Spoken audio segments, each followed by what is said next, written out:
Video में आगे बढ़ने से पहले चैनल को सब्सक्राइब करना ना भूलें। हेलो दोस्तों, स्वागत है आपका आपके अपने यूट्यूब चैनल नॉलेज सिस्टम में। और आज हम बात करेंगे राजस्थान में बनने वाली मजदूर डायरी के बारे में। तो मजदूर कार्ड जो है वो विभिन्न वेबसाइट पर आप जाके अगर आप सर्च करना चाहते हैं तो अलग अलग वेबसाइट पे जब आप मजदूर डायरी वेबसाइट पर आप देखेंगे, जैसे कि स्क्रीन पर आप देख पा रहे हैं, तो आपको सारी जो जानकारी है वो यहाँ पर मिल जाएगी। तो उस जानकारी की वेबसाइट जो है वो आप देख सकते हैं, डिपार्टमेंट ऑफ लेबर है, यहाँ से आप देख सकते हैं।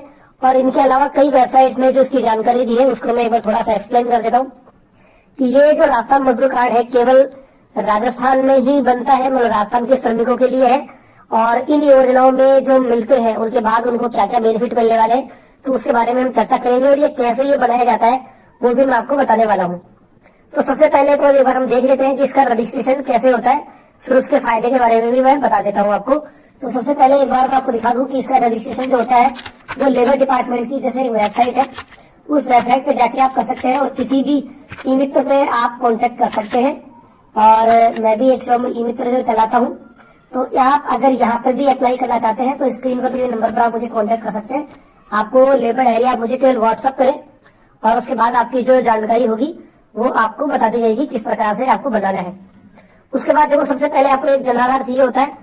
तो जनाधार के लिए आपको यहाँ पर अपना नंबर डालना होता है। उसके बाद आपको यहाँ से कोई कैंडिडेट जो भी आपका होगा वो कैंडिडेट जो है वो आपको यहाँ पर सेलेक्ट करना होता है।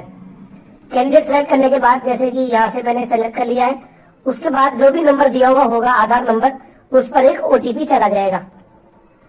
ओटीपी जाने के बाद फिर आपकी जो प्रोसेस होगी, जैसे कि मैं अभी ओटीपी वगैरह एक बार डाल के और आपको बता देता हूँ कि किस तरह की जो प्रोसेस है वो इसमें आगे होने वाली है। तो ओटीपी डालने के बाद जैसे कि यहाँ पर मैंने अभी ओटीपी जो है मैंने थोड़ा सा स्क्रीन पर इसको हाइड कर दूंगा। अभी यहाँ से मैंने वेरीफाई कर लिया है और ओटीपी डालने के बाद आपकी जो डिटेल है वो आपकी यहाँ पर आ जाती है। तो बाकी डिटेल तो आप अपने आप भर सकते हैं। अगर आपने पहले अगर ई श्रमिक कार्ड अगर आपने बनवा रखा हो तो वो आपने जो सेंट्रल गवर्नमेंट का है वो भी आप बना सकते हैं। तो यहाँ पर आपके काम कौन कौन से आप करते हैं, जो इसकी जानकारी आपको मैं बता दूं कि आप यहाँ पर कौन कौन से कार्य जो है वो आप यहाँ पर करते हैं। तो इनमें से जो वर्किंग करने का जो तरीका है वो फैमिली मेंबर का नाम आपको यहाँ से लेना है। ध्यान रखिए जो 18 साल से ऊपर के होते हैं केवल उन्हीं का ही आप ये चीज बना सकते हैं। नॉमिनी की डिटेल जो है वो आपको डालनी होती है। और नेचर ऑफ वर्क, जिसमें आप पत्थर काटने वाले या राज मिशन मिस्त्री, बढ़ई, वेल्डिंग मजदूर जो सड़कें काम करते हैं, संगमरमर का काम करते हैं, रोलर वगैरह, मतलब इस तरह का जो लेबर वर्क जो करते हैं या अन्य कोई काम जो इस तरह का लेबर से रिलेटेड हो वो काम यहाँ पर आपको करना है। उसके बाद यहाँ पर साइड के डिस्क्रिप्शन की, मतलब काम आपने कहाँ पर किया, कितने दिन आपने काम किया, और यहाँ पर आपने कितने दिन काम किया, एम्प्लॉयर का नेम आएगा, एम्प्लॉयर का एड्रेस आ जाएगा और उसका मोबाइल नंबर यहाँ पर आपको डालना पड़ेगा। और उसमें आपको अगर जो घोषणा पत्र जो होता है, वर्कर सर्टिफिकेट का जो फॉर्मेट है वो यहाँ पे अलग अलग दिए हुए हैं। जैसे कि नियोजक संपत्ति मालिक द्वारा, अगर आप किसी के मकान में अगर काम करते हो तो उसका जो फॉर्मेट है वो यहाँ पर दिया हुआ है। ठेकेदार का है, संस्थान का जो प्रमाण पत्र है वो यहाँ पे दिया हुआ है। श्रमिक यूनियन द्वारा जो बना हुआ है, तो यहाँ पे देख सकते हैं कि यहाँ पर एक नियोजक संपत्ति मालिक द्वारा कि भाई ये मकान का काम मैंने करवाया है और इन्होंने मेरे यहाँ पर किया है, मैंने इसको इतना भुगतान किया है, कोई बाकी नहीं है।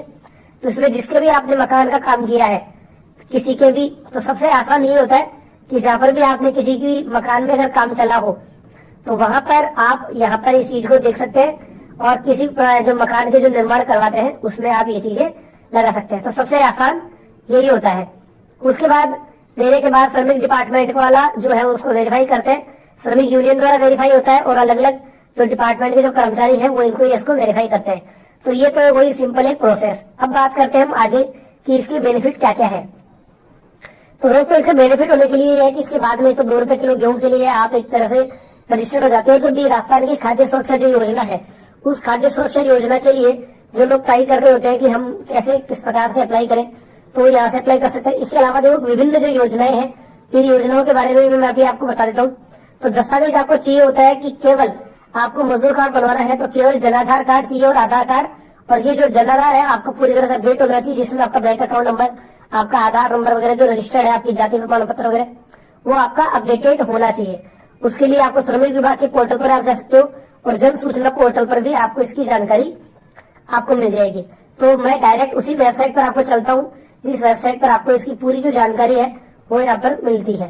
तो लेबर कार्ड के लिए यहाँ पर इस तरह का कोई सामान्य शुल्क जो है वो मात्र 50 रुपए है, जो कि आप आवेदन कर सकते हैं। और यहाँ पर जो योजनाएं हैं इनके बारे में हम बात करें तो सबसे पहले आप यहाँ पर आप देख सकते हैं कि योजनाओं की जानकारी, जो वेबसाइट है जनसूचना.राजस्थान.gov.in, इस वेबसाइट पर आप जाएं और योजनाओं की जो जानकारी है वो आप यहाँ पे देख सकते हैं। जैसे कि यहाँ पर एक लेबर डिपार्टमेंट की वेबसाइट है जो मैं यहाँ पे ओपन कर लेता हूँ। इसके बाद जो है अलग अलग की कौन सी योजना है, जैसे सुख शक्ति योजना है तो उसके लिए क्या क्या डिटेल चाहिए होगी, क्या क्या दस्तावेज चाहिए होंगे, वो आप यहाँ पर देख पाएंगे क्योंकि कौन कौन से डॉक्यूमेंट्स है। तो सबसे पहले मजदूर डायरी जो है वो आपको बनवानी होती है। इसके अलावा एक बार थोड़ा सा हिंदी में मैं आपको एक बार यहाँ पे दिखा दे रहा हूँ कि योजनाओं की जो पात्रता है वो आप यहाँ पे देख सकते हैं कि पात्रताओं की जो शर्तें हैं। जैसे कि मान लो मुझे देखना है श्रमिक विभाग के बारे में बता रहा हूँ, जैसे शुभ शक्ति योजना है तो यहाँ पर शुभ शक्ति योजना में आपकी मतलब जो पुत्री है जो कि 8वीं पास हो चुकी हो, बचत खाता हो, तो 90 दिन का आपने अगर काम किया हो तो उसको एक प्रोत्साहन राशि जो है वो आपको देय होगी। तो बहुत आसान तरीके से आप देख सकते हो कि बच्चों को काफी, जो छोटे बच्चे होते हैं उनको 8वीं क्लास तक लेने पर पढ़ाई के लिए काफी सारी जो योजनाएं हैं वो आपको मिलती है। इसी तरह से जब आप हिताधिकारी के रूप में यहाँ पर पंजीकृत श्रमिक हो जाते हो तो उसके बाद में आपको प्रधानमंत्री सुरक्षा बीमा योजना वगैरह इसकी भी पात्रता आपको मिल जाती है और जिसका अंशदान जो होगा वो बैंक को अपने आप ही वो से काट लिया जाएगा। निर्माण श्रमिक जो कौशल योजना है उसमें जैसे 8वीं से 12वीं क्लास में अगर 75% नंबर अगर आप प्राप्त करते हो तो भी आपको विभिन्न योजनाओं का आपको फायदा मिलता है। कॉलेज में जाने पर आपको विभिन्न प्रकार की जो योजनाएं हैं वो आपको यहाँ पर मिलती है। निर्माण श्रमिक जो सुलभ योजना है, अगर आप मकान लेना चाहते हो तो आप लोन ले सकते हो, उसमें 5 लाख तक का जो लोन है वो आपको यहाँ पर मिल जाता है। इसके अलावा जो खेल कूद में अगर प्रतियोगिता में भाग लेते हैं तो उनको भी विशेष योजनाएं मिलती है। अगर आप विदेश जाना चाहते हो तो जो भी वीजा वगैरह है उसके लिए विभिन्न योजनाओं को छूट मिलती है। अगर आपको टूल किट, अगर आप सामान वगैरह खरीदना चाहते हो तो उसके लिए आपको 3 साल का अगर पंजीकृत अगर आपका है तो आपको टूल किट खरीदने के लिए पैसा मिलता है।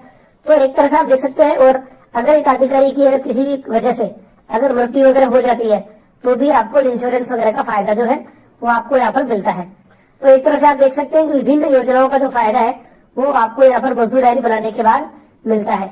और अधिक जानकारी जो है वो आप एक बार किसी भी जब गूगल पर आप डालेंगे तो वहां पे आप देख सकते हैं कि गूगल पे डालें आप मजदूर डायरी राजस्थान मजदूर डायरी, और मजदूर डायरी कैसे बनाए इसकी जानकारी जो है आप वेबसाइट पर जाके देख सकते हो, जिसमें आपको पूरी जो जानकारी होगी वेबसाइट पे वो आपको यहाँ पर मिल जाती है। तो अलग अलग जो वेबसाइट है वो इसकी पूरी जानकारी दे देते हैं कि किस प्रकार से आप ये चीजें बना सकते हैं। और जितना जल्दी हो सके आप अपना जो मजदूर कार्ड है वो आप बनाएं।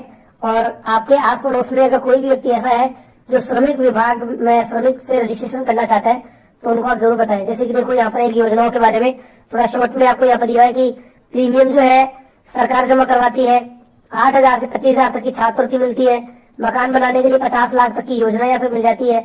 अगर डिलीवरी के समय प्रसूति सहायता योजना 20,000 से 21,000 रुपए मिलती है। सुख शक्ति योजना जो है वो 50,000 रुपए तक मिलती है। सिलिकोसिस जो उसका काम करते हैं, जो मार्बल की कटाई वगैरह का काम करते हैं, तो उस तरह की जो पीड़ित है उनको 1 से 3 लाख तक की वित्तीय जो सहायता है वो आपको मिलती है। तो यहाँ पर पूरी लेबर डिपार्टमेंट में किस तरीके से आपको अपना काम करना है और डिटेल डालने के बाद आप इस चीज को आवेदन कर सकते हैं।